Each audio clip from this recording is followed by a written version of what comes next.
तेरी वाणी जीवन की रोटी, नैनों की ज्योति अंधेरा मिटाती।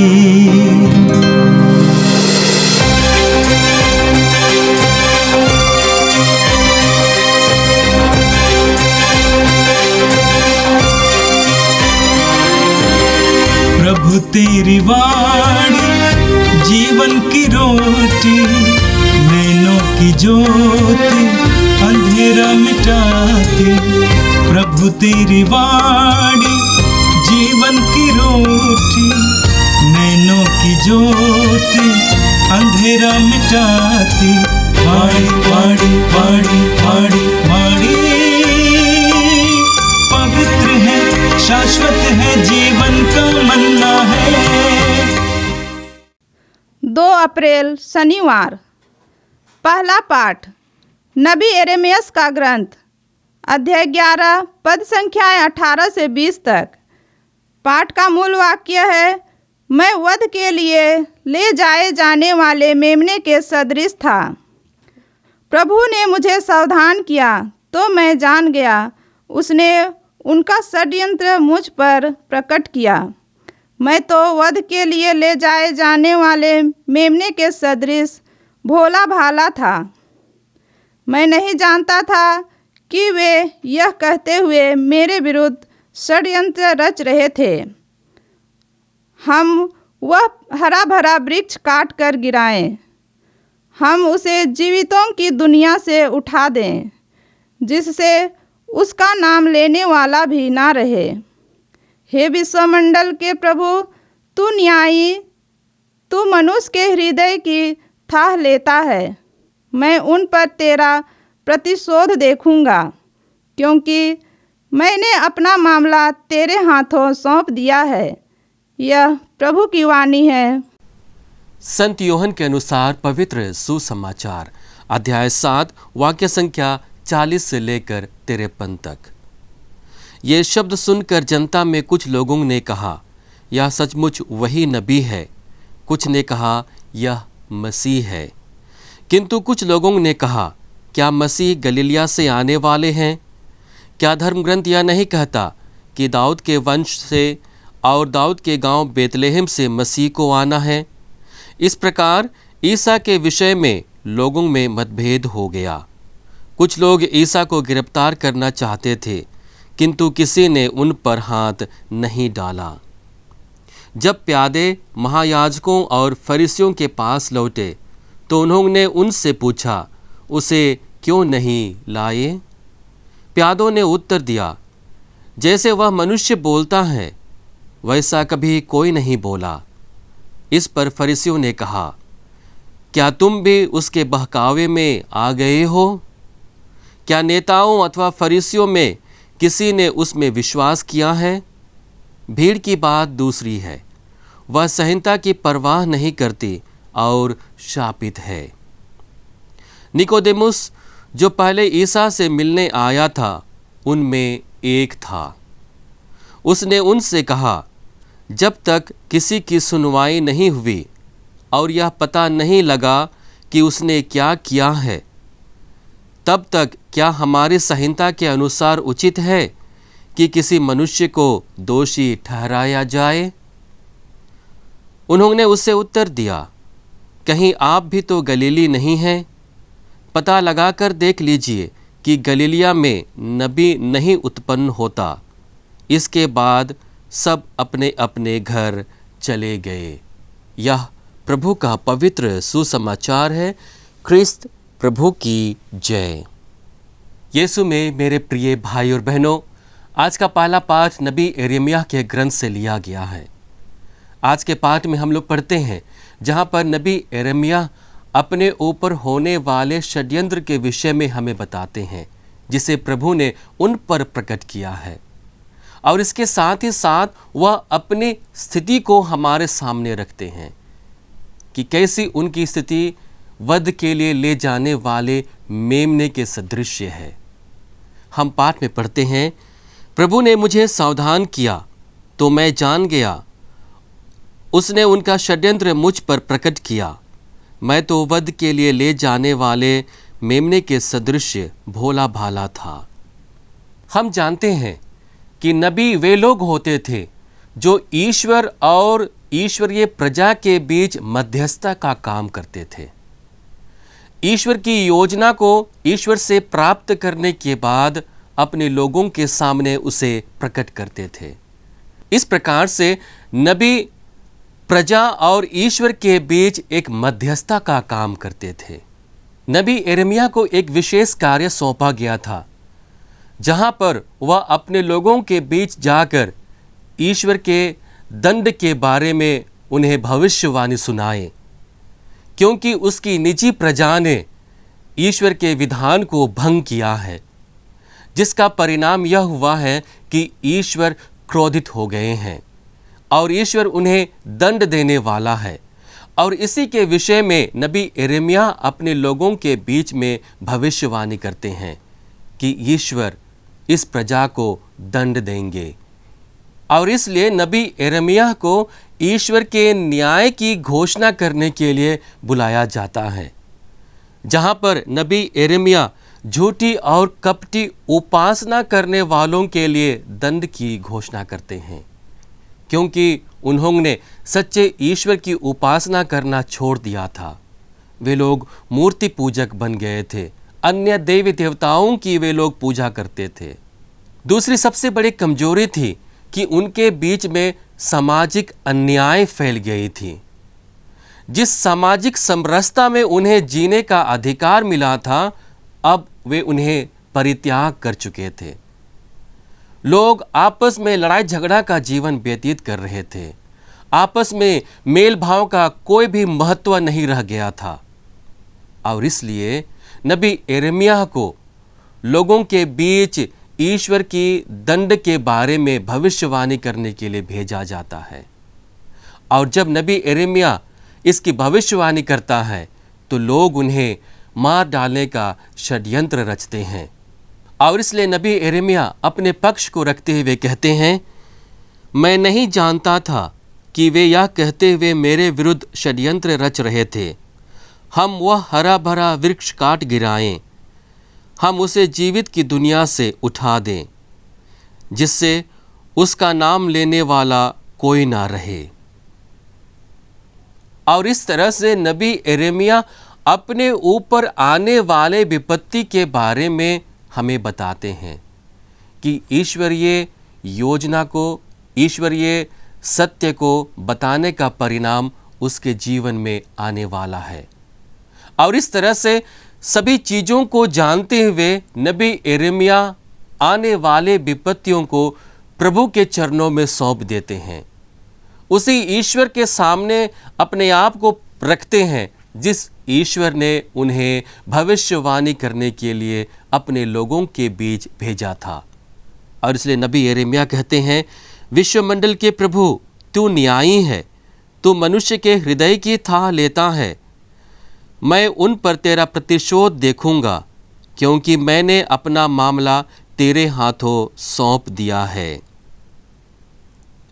नबी यिर्मयाह को विश्वास है कि ईश्वर न्यायी है, वह उसका न्याय करेंगे, लोगों को अन्यायी होने का दंड देंगे। और इसलिए अपनी सारी चिंताओं को वह प्रभु के चरणों में रख देता है।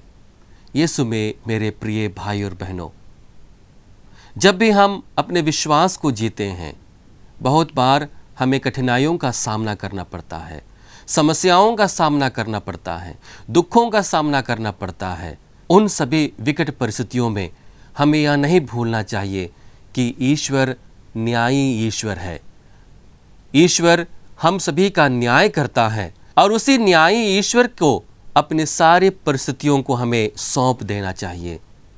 आज के सुसमाचार में हम लोग देखते हैं कि लोग प्रभु के संदेश को सुनने के बाद आपस में चर्चा करते हैं।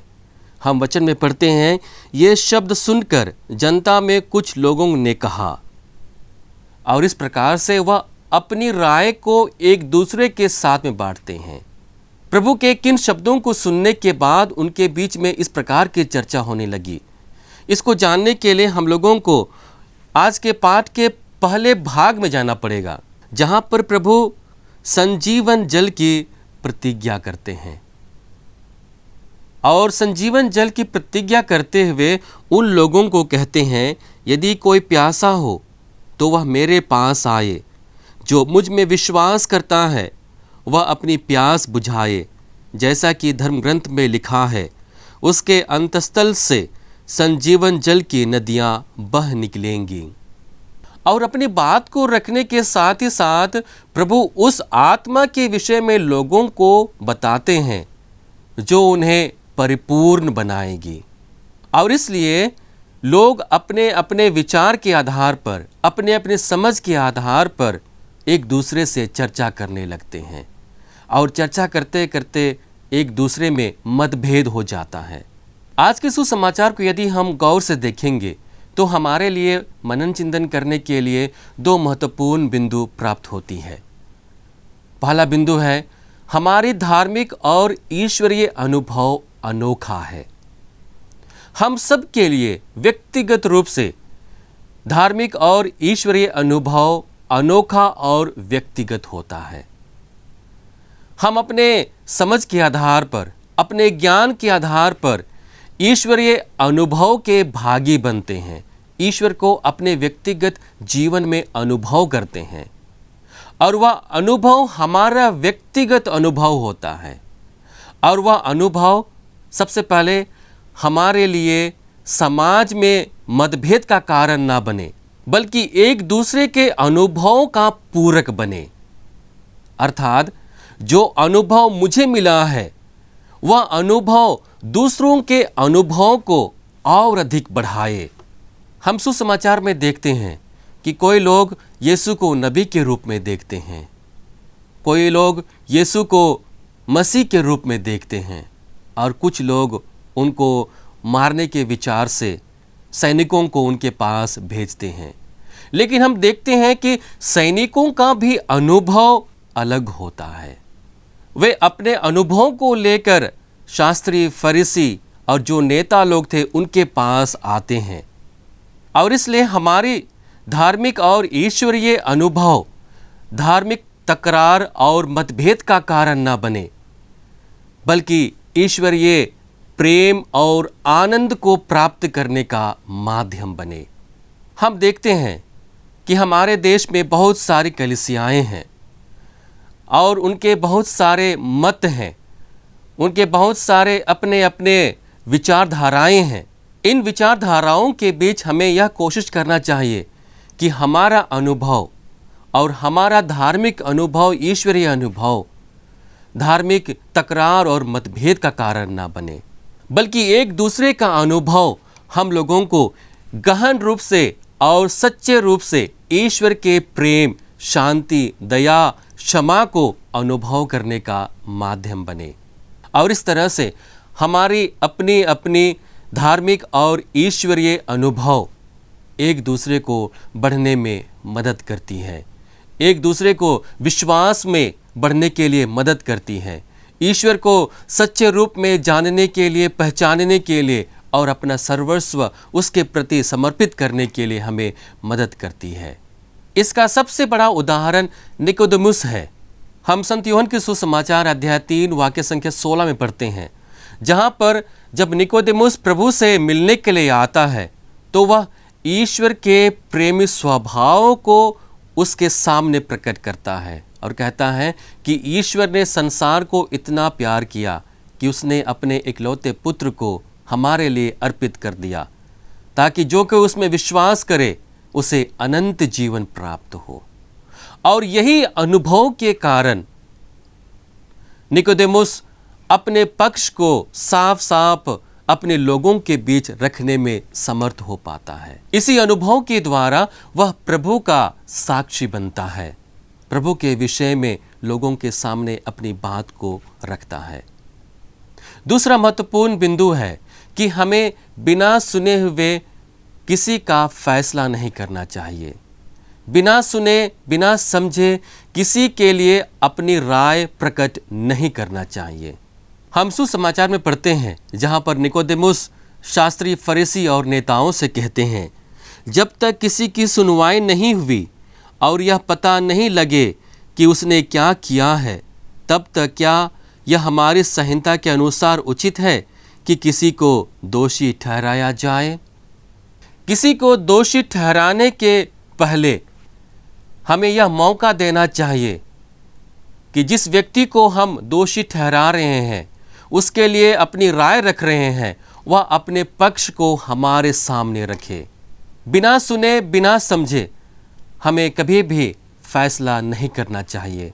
वह फैसला हमेशा एक तरफा होता है, गलत होता है। हम पूर्वाग्रह से ग्रसित होकर यह कार्य करते हैं और इसलिए हमारी विचारधारा नकारात्मक होती है। यीशु में मेरे प्रिय भाई और बहनों, जब भी हम समाज में रहते हैं तो हम बहुत बार दूसरे लोगों की बात सुनकर किसी एक विशेष व्यक्ति के लिए अपनी राय को प्रकट करते हैं। बिना सुने बिना समझे और बिना विषय के जानकारी लिए हुए हम बहुत बार दूसरों के लिए फैसला सुनाते हैं और वो फैसला गलत हो सकता है। उसके लिए हमें सचेत रहने की आवश्यकता है कि हम नकारात्मक ना बने। हम अपने राय के द्वारा दूसरों के ऊपर कीचड़ न उछालें। जब व्यक्ति अपने आप को हमारे सामने रखता है, अपनी बातों को हमारे सामने रखता है और जब वह दोषी है तो उसे दोषी ठहराया जाए, और जब वह दोषी नहीं है तो उसे दोषी नहीं ठहराना चाहिए। क्योंकि प्रभु अपने स्वर्णिम नियम में हमें कहते हैं, हम संत मत्ती के सुसमाचार अध्याय 7 वाक्य संख्या 12 में पढ़ते हैं, जहाँ पर प्रभु कहते हैं, दूसरों से अपने प्रति जैसा व्यवहार चाहते हो तुम भी उनके प्रति वैसा ही किया करो। हम यदि दूसरों से अच्छा व्यवहार चाहते हैं, अच्छी कामना चाहते हैं, हितकर कामना चाहते हैं, तो उसी प्रकार से हमें भी दूसरों के लिए कामना करने की ज़रूरत होती है। और यही स्वर्णिम नियम हमारी विचारधारा को परिवर्तन करेगा। आइए हम प्रभु से प्रार्थना करें कि इन दो महत्वपूर्ण बिंदु पर जब हम मनन चिंतन कर रहे हैं, प्रभु हमें बल दे कि हम अपने विश्वास में लगातार बढ़ते जाएं और जो ईश्वरीय अनुभव हमें प्राप्त होती है, वो अनुभव हमारे भाई बहनों के अनुभव को पूर्ण करने में सहायक सिद्ध हो। हम बिना पूर्वाग्रह से ग्रसित होकर हम दूसरों के प्रति सदैव सकारात्मक सोच, सकारात्मक रवैया अपनाएं। जो विचारधारा हम अपने लिए दूसरों से कामना करते हैं, उसी प्रकार की विचारधारा हम दूसरे लोगों के लिए भी बनाए रखें, ताकि हमारा समाज, हमारा देश प्रेम में, दया में, शांति में, एकता में आगे बढ़ता जाए। आइए हम प्रार्थना करें। हे सर्वशक्तिमान पिता परमेश्वर, धन्यवाद प्रभु आज के सुंदर दिन के लिए। तुझसे मिले हुए हर एक वरदानों के लिए प्रभु धन्यवाद देते हैं। प्रभु हम अयोग्य हैं, हम पापी हैं और बार बार पाप में गिर जाते हैं। इन सब के बावजूद प्रभु तू हमें अपने प्यार देने से नहीं चूकता है। तू हमें हमेशा प्यार करते रहता है। प्रभु उसी प्रेम पर आधारित अपने जीवन को जीते हुए आज के सुसमाचार में जो महत्वपूर्ण बिंदु पर हम मनन चिंतन कर रहे हैं, उन पर केंद्रित अपने जीवन को जी सकें। जो भी अनुभव हमें तुझसे मिलता है प्रभु, उस अनुभव को हम अपने भाई बहनों में बांटें और अपने अनुभव के द्वारा एक दूसरे के अनुभव के पूरक बन पाए। प्रभु हमें सोचने समझने की कृपा प्रदान कर, ताकि हम अनुचित रूप से दूसरों के प्रति अपनी राय को ना रखें, बल्कि प्रेम, दया, क्षमा से प्रेरित होकर एक दूसरे को प्यार करते हुए स्वर्ग राज्य की ओर आगे बढ़ सकें। हम ये प्रार्थना करते हैं हमारे प्रभु ख्रिस्त के द्वारा, आमीन। प्रभु तेरी वाणी जीवन की रोटी, नैनों की ज्योति अंधेरा मिटाती। वाणी वाणी वाणी वाणी वाणी पवित्र है, शाश्वत है, जीवन का मन्ना है।